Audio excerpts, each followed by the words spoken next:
and then going live. Let's see.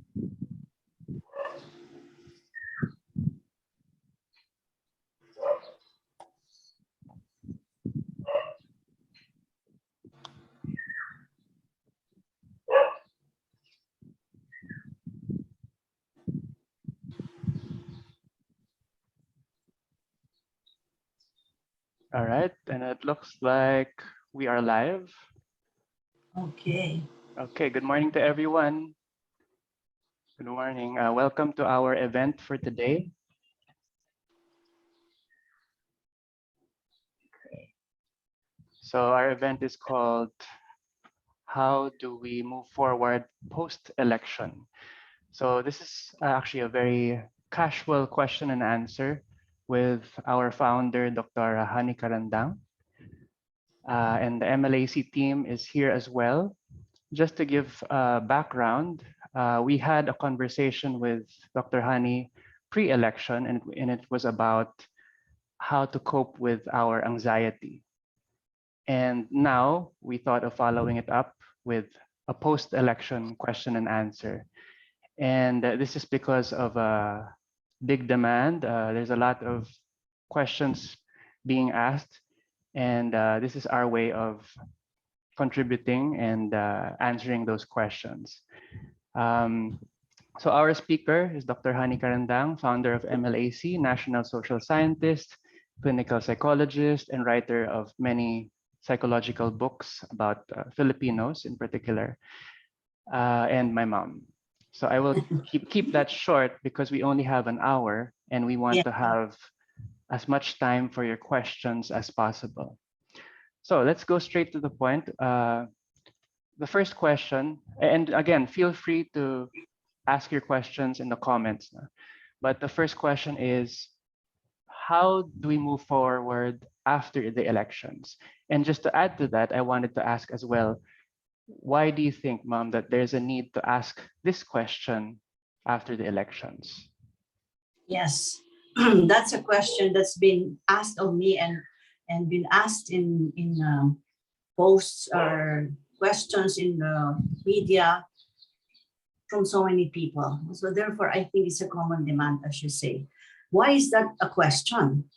Because we've gone through many elections and many crises and all kinds of things. But this thing, the elections was in May and it's now July, and we're still asking the question and still asking why we have not, most of us have not moved forward after the elections.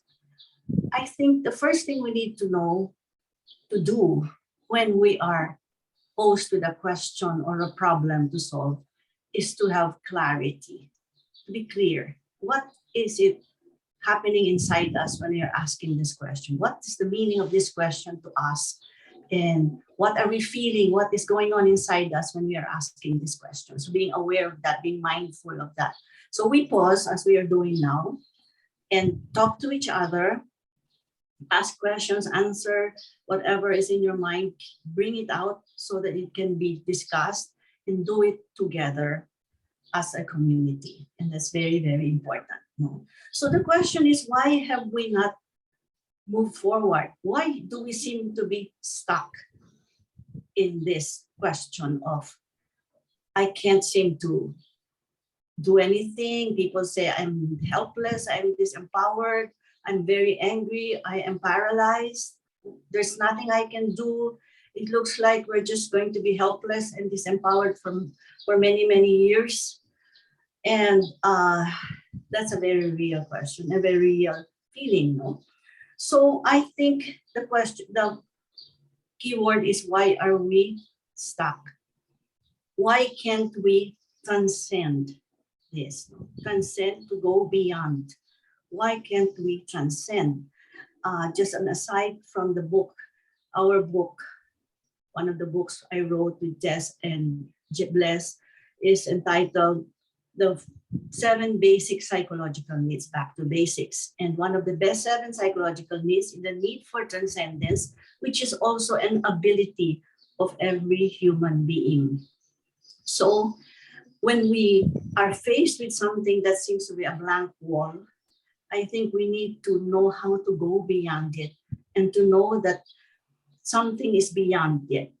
There is something that will come after. There is, as the cliche goes, there is a light after the tunnel, always. The tunnel will not be there forever. I mean, the tunnel will not be going on forever in darkness. There will be light somehow in the tunnel. We also need to believe that this will pass, that there will be something better that will happen. And I think it's hard to just say that we believe that. No, but I think, why is it that's difficult to grieve? Because many people are saying, why am I still grieving? It's the same as the question, why are we still asking this question? Another way of asking it is, why am I still grieving? I should not be grieving anymore. Okay, I think it might be good to have a handle on this word grieving, which everybody talks about, books write about stages of grieving, etc. But I think we need to know that there are different kinds of grieving. There's a simple grieving when your grandmother is 89, 90, and she's been sick, and then she passes away. We grieve. We are very sad, and we are rightfully so. It's painful. We're not going to belittle that emotion, but that's very different from when you you lose something. For example, you work so hard for something, you lose it, but you lost it because something went wrong and some wrong was done. That is called complicated grief. You don't just go through stages. You're not just sad. You are angry. You are disempowered. You want to correct something. And how can I move forward if it's not corrected? I don't want to move forward. Part of me says I can't because they have to correct the injustice that has been done. If that's not corrected, there's no apology, there's no forgiveness. So therefore, I'm stuck. Okay. So I think we have to understand that complicated grief. It can also be called traumatic grief. Traumatic grief is different from grief, simple grief, because when we are traumatized, we become kind of frozen or paralyzed. No? We are in disbelief and we stay in a very aroused, sensitive, hyper position, hyper body is hyperactive and we have hyper aroused. So we're very sensitive and easily hurt, easily angered, and all those things that happens when our body is hyper aroused. Or we also can get into a situation, another element of trauma, where we are dissociating. We numb ourselves and we don't deal with it. We put it aside and we don't deal with it, but we stay numb and paralyzed. So I think if we understand that what we're going through is not simple grieving, and that we feel that there's something that has to be done for us to move forward, let's accept it first and be very clear. That's what it is. No? So post-election, we are stuck in this feeling that something wrong has to be corrected. The next question is, can it be corrected? How can it be corrected? How can I do something to correct it? Can I have the power to correct it? That's the next question. So I think we have to move to the next step in solving a problem, which is to ask ourselves, what is it that I can do? And what is it that I cannot do? That's part of clarity. What is it that I cannot do? I cannot change the system by myself. I cannot change the people. But what is it that I can do? Okay, I think this brings us to a very important perspective that we need to have right now, because we're focused on this toxic politics. It is toxic. It is very difficult to swallow. And therefore, we are stuck there looking at it, trying to see what we can do about it. But on the other hand, we might forget, and we may not be focusing at all, or we may not even be aware that on the other side, in a larger perspective, there are millions of acts of kindness and compassion that are actually happening, that happen when we are together as volunteers, 40,000 people, caring for each other, being joyful, singing, celebrating, having energy and enthusiasm, and being kind and caring and respecting each other. So those are the two things that are happening at the same time. And my teacher, I'm very fortunate to have him, to be with him in two 5-day live-in workshops. Thich Nhat Hanh, one of the most influential but quiet spiritual leaders of our time. He said, if there are two seeds, the seed of negativity or seed of toxicity and the seed of compassion or the seed of joy, which one will I choose to water? Which seed will I nurture? Which seed will I put my attention to and make it grow? It's a deliberate understanding of the perspective. It's a deliberate pausing that we're doing now, talking about it, knowing more about it, understanding it completely, and then taking action. Because even if we understand it, we know what's going on, if we don't move, we don't take any action, we will still be stuck. So clarity, knowing the perspective, getting a larger perspective, knowing exactly what's happening, and knowing what's happening inside me as all these things are happening around me is essential for us to be able to transcend, to move forward. And it's very, very basic. The first step we need to do when we are stuck is to move our body. We forget that whatever else is happening, it is stored, housed in our body. The stress, the anger, the frustration is stored in our body. So very basic for mental health and physical health, move your body. If you're watching a news that is making you so irritated and frustrated and disempowered, stop. Pause, turn it off, walk. Move your body because it is our body that is housing all this stress.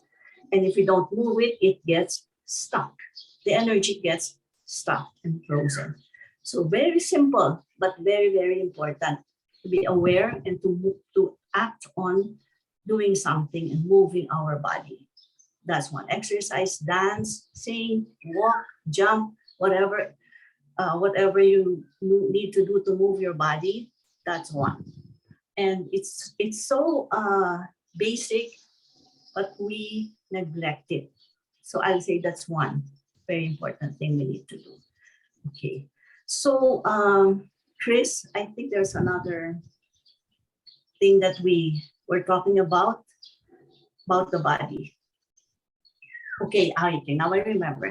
When we are in a crisis situation, like there's a fire in your house, your body gets into an alert situation, adrenaline and all the hormones to cope with the emergency situation arise, automatically. So we can lift a refrigerator when there's a fire because of the hormones and the body gearing for all the strength it has to do it. That's what we did when we volunteered, and we did all the energy we had to volunteer to do something during the elections for our candidate to win. We did everything, gave ourselves, didn't sleep, walked a very long road, was tired and everything, but we didn't mind it. Our minds were okay, but our body was on red alert. Our body was activated. Okay, so, but that situation of red alert must not remain that way. That happens also in trauma. You're red alert, every sound makes you afraid, every tone, everybody's voice, affects you, irritates you. It's so raw. You feel your skin is so raw that everything affects you. So I think we need to know that we have to calm our body. We have to make a way so that our body is not under a situation of red alert. There are exercises to do that, which I won't do now, but breathe and calm your body. And remember that if you are the best situation in which you can solve a problem or do something about a situation that you need to solve is to be calm. Again, my teacher, Thich Nhat Hanh, talks about the calm water, the still water when the water in the lake is very still. This is a meditation, but I won't do it because of lack of time. We can do it the next session if you want. You can request.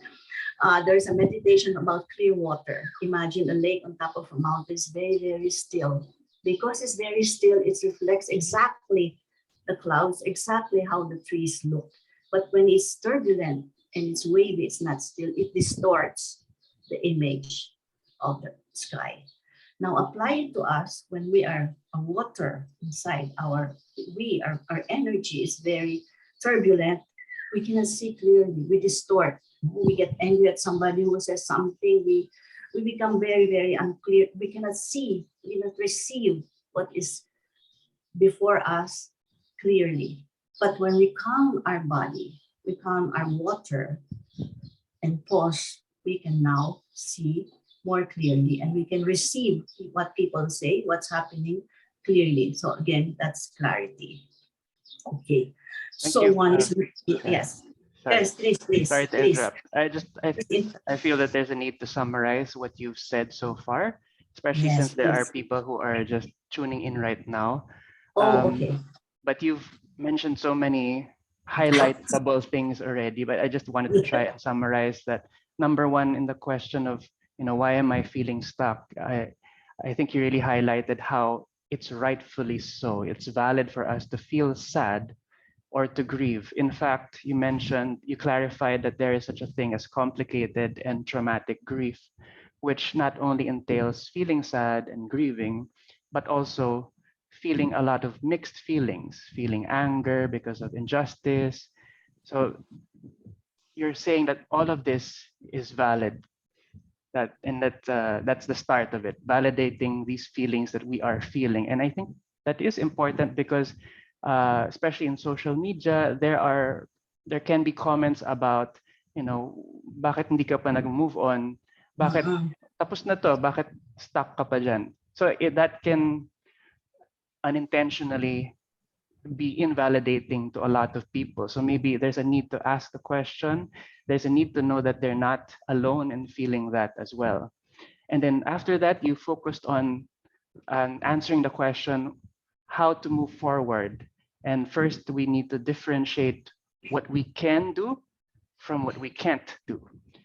And because focusing on something that we can't do can be frustrating and make us feel more helpless, but focusing on something that we can do can make us find a way to transcend. And then finally, you focused on our body, how it's important to be mindful of our body, how important it is to find ways to move our body because the trauma or the grief is stored there. So thank you very much for Thank mentioning you. all of those in such a short time. I know that there is a question from Dr. Richie. You have a question, or this is from Facebook, maybe? Yeah, this is from Facebook actually because it sort of connected with what Dr. Carandang was talking about, having all these feelings and dealing with these negative feelings that we have because of what happened, the results.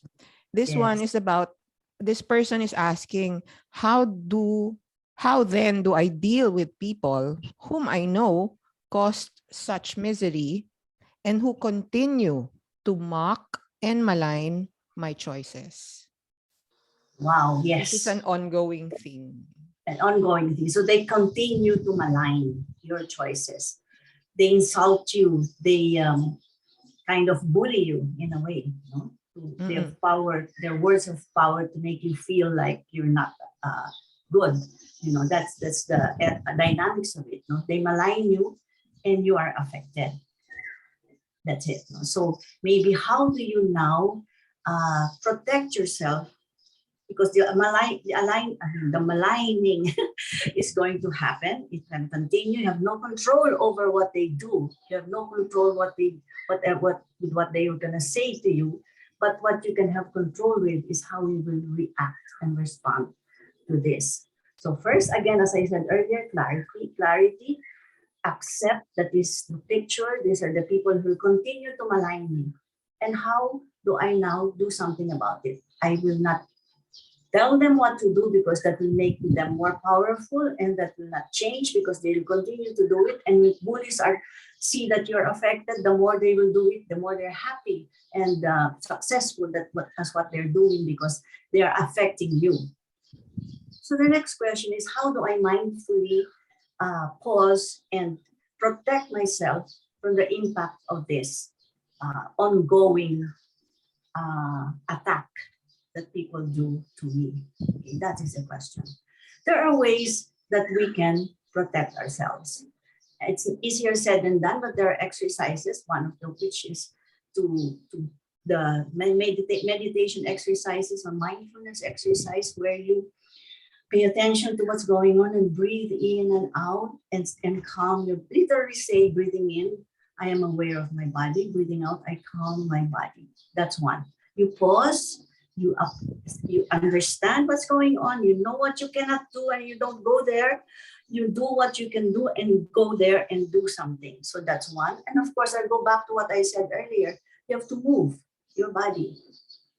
Have activities that are healthy, but also that are active. Move your body, etc. There are many. Do something. Act on the side where you can control. That's you, your action. So some people have told me that the use of art, when they draw and they color and they express themselves through art and music, it helps them to be calmer. It helps them to be more detached from the insults of other people. Sometimes their parents. There are situations, many situations, where children are insulted by their parents, continuously put down. And how do they deal with it?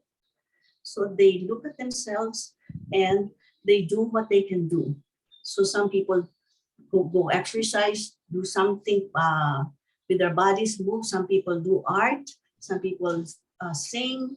Some people read. People talk to friends. Have a group of people. If you have a group of people that you are like-minded, talk to them. You really have to deliberately do something that will make your mind focus on what is healthy, what is doable, and what is positive for you, what is good for you. It is not easy, but because it is deliberate, you're mindful, you're aware that going through this malign, allowing yourself to be affected, and it is very easy to be affected, is not good for you, not good for your physical and mental health. You're aware of that. So now you're asking the question. And therefore, that is very clear. I cannot go there. I cannot stop them, but I can do something about my feelings. I can do something about my body. I can do something about what I focus on. I can do something productive. And it is a deliberate thing.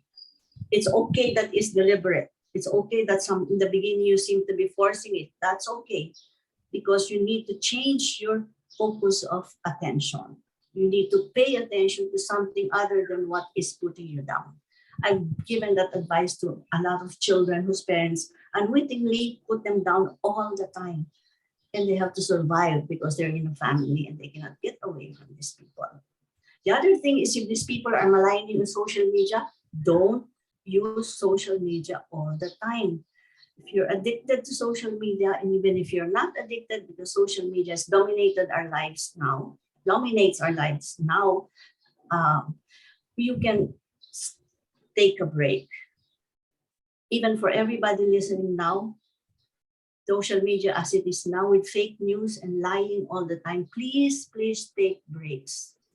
Even if you don't feel like taking a break, you're addicted to wanting to know what's going to happen, what's happening. No, take a break. Maybe your body, you listen to your body. I'm sure it's having, like, the heartbeat is getting faster. You're getting red, or your face is getting hotter. There are signs that your body is telling you, wait, stop. Don't allow yourself to be attacked, to be maligned, to be affected, to be disempowered. So I would suggest that your problem is very understandable. It's very common. A lot of people have that. Even children in families have that. When they live with them, their parents, even harder. And the parents have direct, not just authority, but emotional authority in a way over them. So you can stop the social. What is the source of this malignment? Is it your Facebook? Take a break, turn it off once in a while. I'm not saying turn it off forever because you might not be able to do it, but have exercise. Maybe I'll take it off for 1 hour. Next day, I'll turn it off another hour. So do something, because now you know what you are dealing with. You know that you cannot go there and do this because you will add to your frustration, but you can do something else.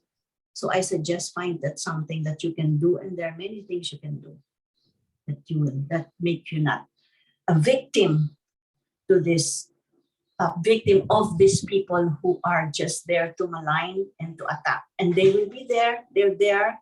They have sources. They have benefits. People who are sometimes paid to do that, so they will not stop. It's still there. They are still there, ready to attack, waiting for a victim. And don't allow yourself to be that victim. It sounds You like, can do Mom, something. it sounds like it goes back to what you can control and what you can't control. But to add to Right. that, you're saying that it's totally fine to protect yourself, to be mindful of when you need a break, to Yes. get yourself out of the situation that is toxic, that you have control over. Yes. Yes. That's the key. That's the key. Thank you for clarifying. And then earlier, I think you were mentioning something already about not just moving our bodies, but music and arts. Would you like to Mhm. expound a bit on that?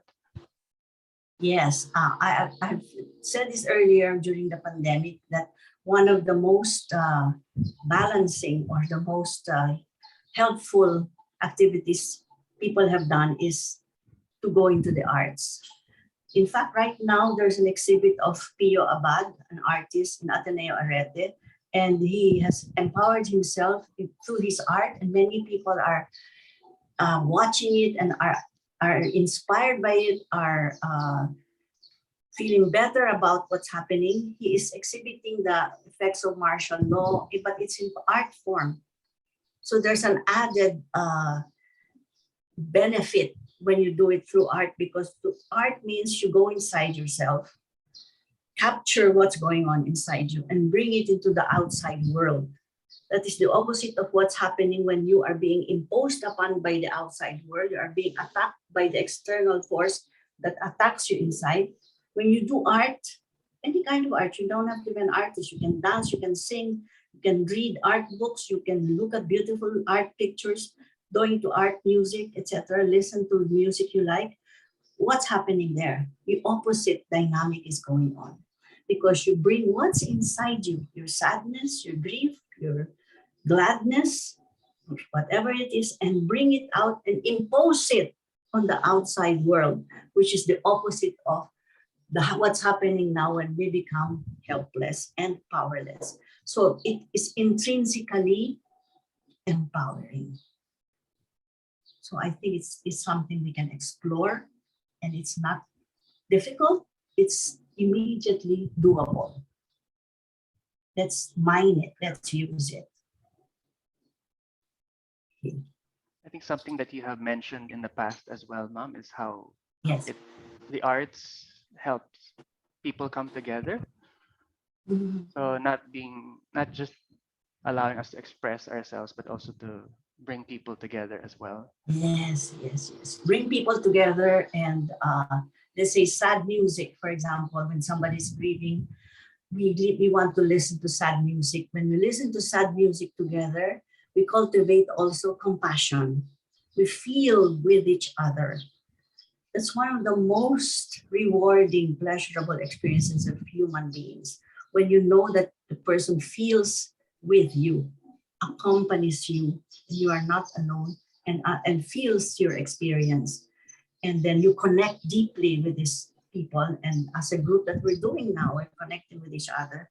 It is one of the best ways to heal. And so it's important we do these conversations again and again. It's one of the ways of healing that's very, very powerful and has been tested. So, yes, Grace, you share the shared feeling, the shared emotion, the shared grief is more healing than grieving alone. Mm. Thank you very much. So it's something Thank that you. you unites us, and through the arts, it can connect us together. Yes, it I think unites. there's a question here from Tita Uzi, Yes, Facebook, Uzi? Yes. Facebook. Actually, Tita Han, this question was asked by the youth groups that we were working with, Good. and their question is, people keep saying walang nasayang with all the volunteerism and all the initiatives that they did, but syempre they are affected by the results of the elections. So Of course. how do they not lose the gains that they Yes, had, no? And how do they not lose hope for yes. our future in spite of the results of the elections? Very, very, very, very important question. I would like to address it. First, remember that we have this experience as volunteers of caring for each other, experiencing care, experiencing compassion, experiencing kindness towards each other. That will never be lost. But how do we preserve it? What do we do in order that experience, in order to keep that experience forever alive in us and not lose it? Very important question.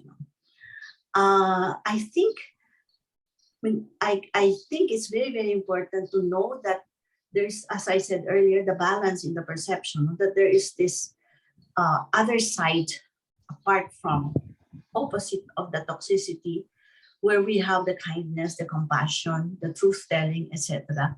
already done. I mean, we have already experienced it. How do we move forward, preserving it, nurturing it, making it even stronger? That is the question. Okay. Regarding kindness, for example, how do we practice kindness? I mean, of course, we can practice kindness anytime, but we have to be mindful and deliberate and aware that we are going to practice kindness and we will do it. And then it will multiply and kindness will be more a way of life than what is the way of life now. In other words, this group of very, very enthusiastic, energetic, and really a wonderful, powerful volunteer movement that we have created, and it's there, as Lenny said in her Thanksgiving and in mentioned before she left, it is there. We will never lose it, but we have to do something about it. We cannot just say it's there and we will not lose it. What do we do in order not to lose it?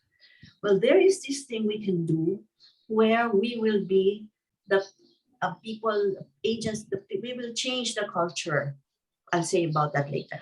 What I mean, we are the people who are culture changers, change agents of the culture. Because right now the culture we have that is normal in our society, that is dominating our whole lives, is the culture of lying. Lying is now normal. It's the way of life, and that's the truth. So how do we do something about this? We can now start being a model of truth telling. Yes, to truth. We can now reinforce the children's truth telling. Children are truth tellers until adults tell them to lie. That's one thing. Even if you have, two children, your own children, your pamangkin, your neighbor, even just doing three of that, focusing or connecting with three children in 1 week, whatever, concretely, just letting them know the truth is important, interacting with them, you are already changing a culture. Let me tell you about a study that MLAC team we did for 1 year in a poorest community near Payatas. And statistics showed that this was funded by UNICEF and ABS-CBN Foundation. Statistics showed that this barangay had the largest percentage of physical and sexual abuse in the family. So we went there and did a lot of workshops in the whole community. We were there for a year, and there's a book. This is a time to plug. There's a book we wrote about it called The Path to Healing. Anyway, the story is that in this barangay, this very poor barangay, the violence towards the children was just like a way of life. Okay, so there was a child telling the truth, we did a lot of other case studies and many more research after the intervention. And one thing came out: how do we preserve the truth telling of children? Because children are innate truth tellers until adults in society somehow, some way teach them to lie. What we found out is very interesting. We found out that you can preserve the truth telling of a child if there is only one significant adult that connects with the child, validates the truth telling of the child, and believes in the child's worth. And the child feels this, and that adult can preserve the truth telling of this child. Can you imagine? It just takes one adult. So you can be that adult wherever you are, whatever place you live in, whatever family, whatever neighborhood, you can be that person. Okay, who will preserve that? But another easier thing to do is kindness. Here I'll tell you about my apo, the daughter of my only apo. Of course, I dote on her so much, but she's the daughter of Chris, my son. Okay, Chris. So she was asked, why Miriam? Why you choose Miriam College? On her own, nobody taught her. Nobody coached her at that time. She was just playing, etc. And she was asked, and what did she say? I like Miriam because the teachers are kind to people. A 6-year-old child knows what kindness is. She feels it. She sees it. She sees it practiced. So how do we preserve that? By showing kindness, acting in a kind way all the time. By being kind. So let's have a revolution of kindness, revolution of truth-telling versus lying, revolution of kindness versus attacking, demeaning, doing all kinds of insults, cruelty, maligning, distracting, really attacking people viciously to their words, to their posts, to their lies, to their fake news. We can counteract that by just being kind and have a group of people who practice kindness. It was already practiced by 40,000 people when we had the rallies during the campaign. Just bring it back. Kindness to each other, caring for each other. We can do it. It's a counter-revolution. It can go on its own. It can become a real virus that will infect every person in the country, no matter what's going on in the government. It is very powerful. Knowing that we can be kind and being kind. The Courage to Be Kind is the name of the book I wrote with Susie. Susie has the t-shirt right now. The Courage to Be Kind. Maybe you can, I cannot expound on it now, but if you ask a question, why do we have the courage? Have to have courage to be kind? We do. Okay, but let me explain that if you have a question. Okay, so that one. And then in line with this, I'd like to quote one of the most celebrated anthropologists that you all probably know of all time, Margaret Mead. Margaret Mead said, never depend upon institutions or government to solve your problems or to solve our problems. Our social movements are founded by and through the passion of individuals who inspire a group of people and come together. That's what happened. We can continue with side by side on our own on this path that we can all go to. It's doable.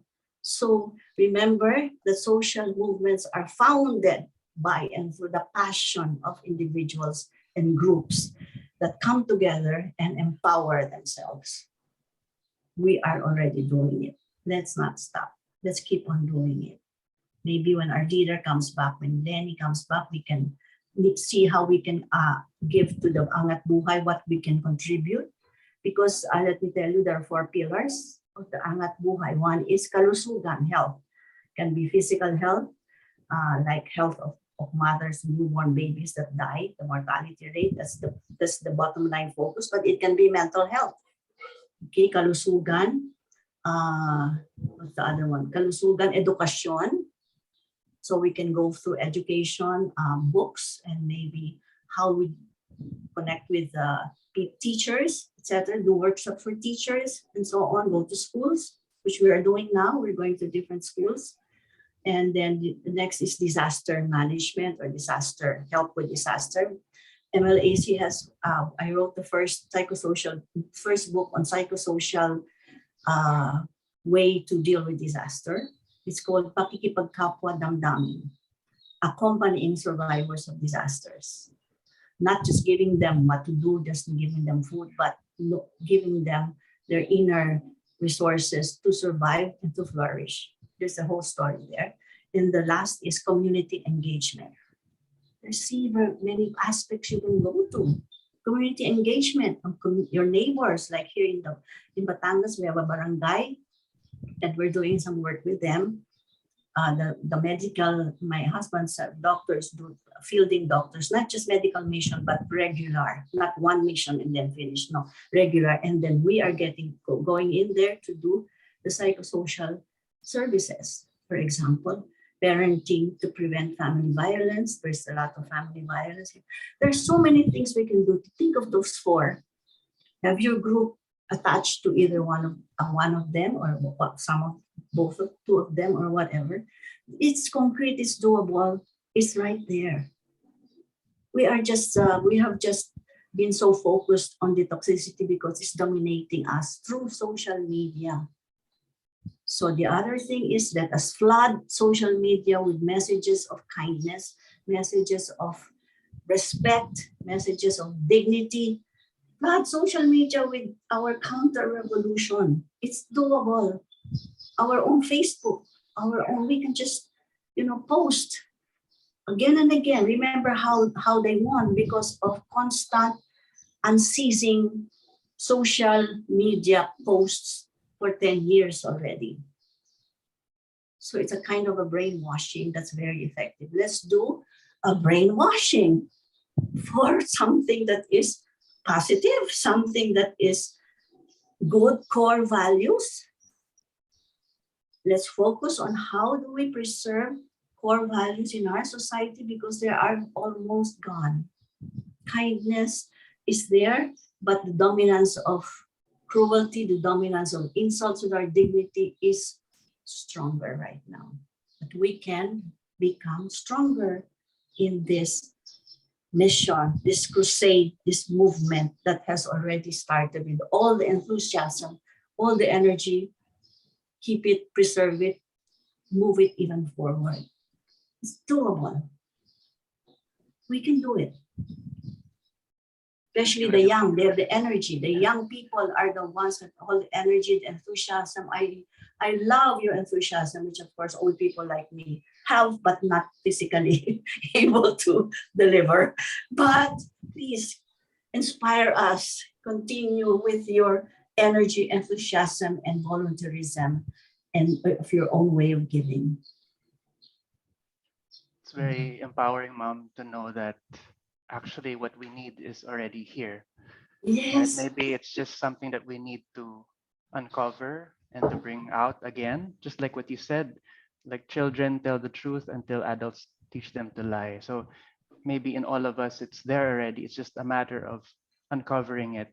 And it helps for us to keep in mind what you said, how we can create a counter-cultural revolution by focusing on two main things: preserving truth-telling and kindness. Just thinking of that, they may be broad, but in our own context, in our own profession, maybe, or personal life, it's something that we can really think of specific things to do about. And I saw one question here in Facebook Live about, we were talking earlier about like bullies and like differences, right? And there was one comment about what if it's within the family? So there are differences in the family. We've seen it happen pre-election, families fighting over who to vote for, what they believe in. And maybe that's one of the big challenges as well in families who have different beliefs. Like, how do you practice both truth telling and kindness? That's actually quite challenging to do. Yes, Balance. How do you balance that as well, right? Right. It is really challenging, but I think knowing that you're doing something that is good already gives you a certain sense of power. But to go against the current in a family is very, very difficult because they are your parents. I mean, that is a given. One of the most difficult things we do. But normally, without any crisis or little normal crisis in our lives, we as children and growing children needed to individuate. That's one of the important processes that we undergo as normal human beings in a family. A child needs to individuate, meaning a child needs to know who she is apart from what her siblings or her parents are. So there's a family myth, not a family belief.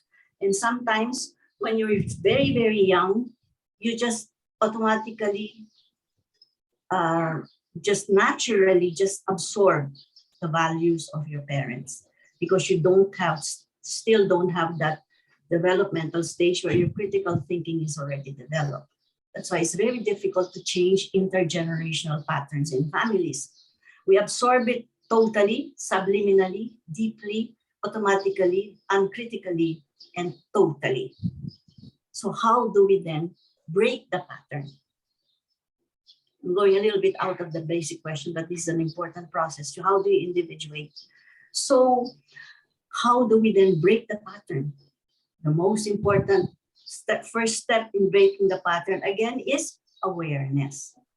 When you start to develop your critical thinking, you start to think, wait, I think what my mother is doing insulting me is not right, because you now have school, you learn from other people, friends, other family members, relatives, you're exposed. Plus, inside you, your developmental mind, your mind is developed into a mind that can see things that are right or wrong. Your the critical thinking, as Piaget says, has already developed, and your thinking takes wings. You can now question justice. Why is it unfair that my sister gets this punishment and I get a harsher punishment for something? You can now do that because inherently your brain, your mind starts to develop critical thinking. So now that you are already there, you have critical thinking, you can validate your own first thinking and say, this is what I believe in is good. But then you need maybe to get a sister, a friend, we get support. One of the most empowering ways we do things is to get support from people around us and to know that we're not doing it alone and that people believe in the same thing and they're also doing the same thing. So therefore, it's easier to individuate. When you individuate from your parents, you are able to be who you are. And that's the most important thing. You are. So by what is, oh wait, it's a long story now. I might go into integrity, so please there might be other questions. Chris. Okay. Yeah, It's hard that's to, for another talk. But thank you for also highlighting that, because I think very real yung struggle yung within families before and after the elections. And there was a comment about that as well. No? We do have around 12, 11, 10 minutes left. Is there a really? question from the team, perhaps? Okay, Dr. Richie has a question. Yes, please, Rich. Yeah, hi. Actually, I just want to connect one of the questions in FB talking about, the cynicism that is setting in, preventing people from engaging positively with society. Every effort seems trivial. So there's that sentiment given our context. So how can we, I think Tita Hani, Dr. Carandang did talk about this, no? How to address these negative effects of like disgust, cynicism, and the tendency to withdraw. Parang wag na lang, di na ako sasali. Wag na lang. Yes.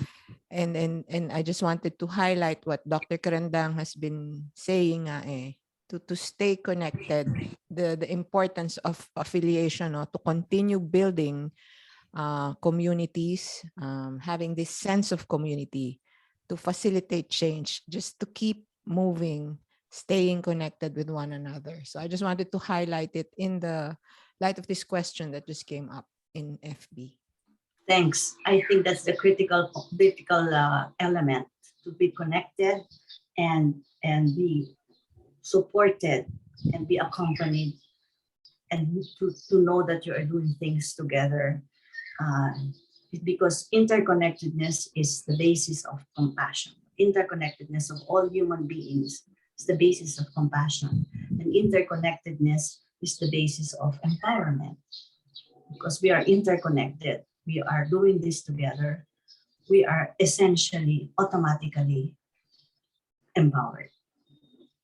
Thanks, Richie, for saying that. May I just say something I might forget?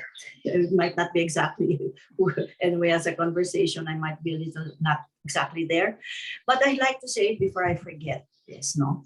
Never forget, I want to say this to everybody of whatever age, never forget our inherent dignity and capacity for kindness and compassion. It is our birthright. Our inherent dignity and capacity for kindness and compassion. It is our birthright. Thank you very much, Mom. I think that's very inspiring to know that we all have it. Yes. Yeah. Okay. Unfortunately, I don't think we have enough time for more questions.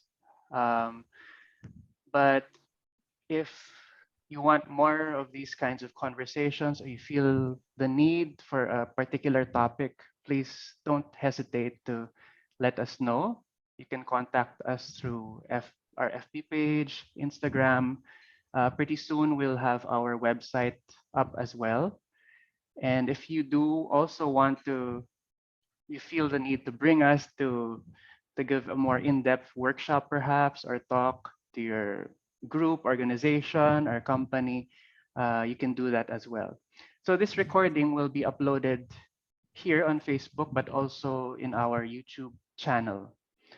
So that people can look back and watch it, those who might have wanted to watch and missed it today. Yes. Yes.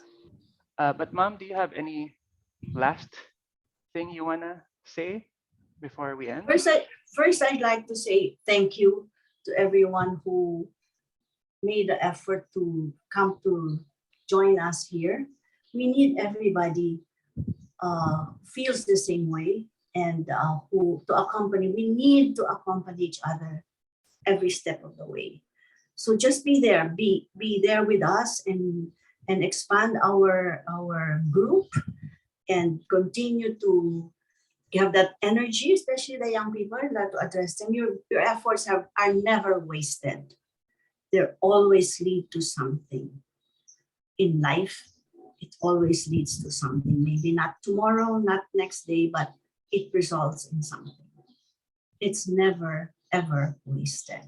So bring it alive again. It's still alive, but don't let it die. I mean, keep it alive, keep it burning, keep it shining, and keep it there, and let it move more forward, move more enthusiastically, because your enthusiasm is the gift you have, and your energy is the gift. We need you, as old people need you, because you can move the world literally and figuratively, and we need you to help and continue this enthusiasm and this path that we are taking together. Let's be there together always. Thank you. Thank you so much. Thank you, Chris, and the team. Thank you very much, Mom. Thank you for that reminder. And I think that's a great way to end our ongoing conversation. There's just a suggestion here for just to kind of go through some of the comments. Dr. Richie, you mentioned are there some comments that you want to mention? Just to hear from our listeners. Yes. Yeah, there's one here from Miss Milagros. She's Yes. watching now. Super awesome talk. Let us empower each other for that revolution of truth, kindness, and love. Doing the truth in love. Then one from Miss Lingling Claver, Dr. Carandang, I think there are people who have lost faith in the Filipino people based in the choices they made during the elections. Ito yon, yung cynicism that's setting in. Yes, yes. From Maria Puente, Tita Hani, Maria Reza, an icon of truth telling, has been convicted, and this is really disheartening and dispiriting when we try to live our lives from a place of truth. And one of our allies of truth, we suffer as well and we feel discouraged. So again, the concern was how to cope with this kind of situation. Yes. How can we continue remaining engaged if members of community continue to be persecuted, convicted, and jailed? It is obviously their way of dispiriting us. And Yes. thank you Yes. for answering my question. Yeah. So is there time to answer that? Oh no. Maybe next time. Maybe in the next time. Next Yeah. time, because it's a very important and real question, real feeling, no? Yeah. I would like to answer it next time. Can we find the next time? Yes. Yeah, definitely. Yeah, I'd like to there- answer that from that. That's from that Puente, I think. Yeah. And very, very real, deep question that I'd like to answer sometime and repeat so that other people can also, resonate with it. Yeah. Right, Yeah, Chris? I'm sure there's so much more questions. There's Yeah. one more. There are a few more comments here. One from Tita Yoya Bulato. Thank you for doing this Oh, conversation, Honey, Chris, and the rest of the MLAC team. And then from Rita Del Moro. Thank you for giving us hope, and there's still light at the end of this tunnel that our country is in. Please continue to accompany us. Thank you. God bless. Thank you. Thank you. Thank you so much. Thank you. You have also encouraged us and inspired us with your comments and questions. Thank you so much. So I guess with that we can end. Thank you so much again for all those listening. Thank you for tuning in and asking your questions. Most likely we'll have a follow-up to this, but you may Yes. request for it as well. Yes. So thank you to the MLAC team and to Dr. Hani Carandang. Thank you, Chris. Thank you, the team. Thank you for everyone who listened, who tuned in, and who asked questions that are challenging and who gave comments that are inspiring. We go on. We continue together. Yes. Okay. Okay.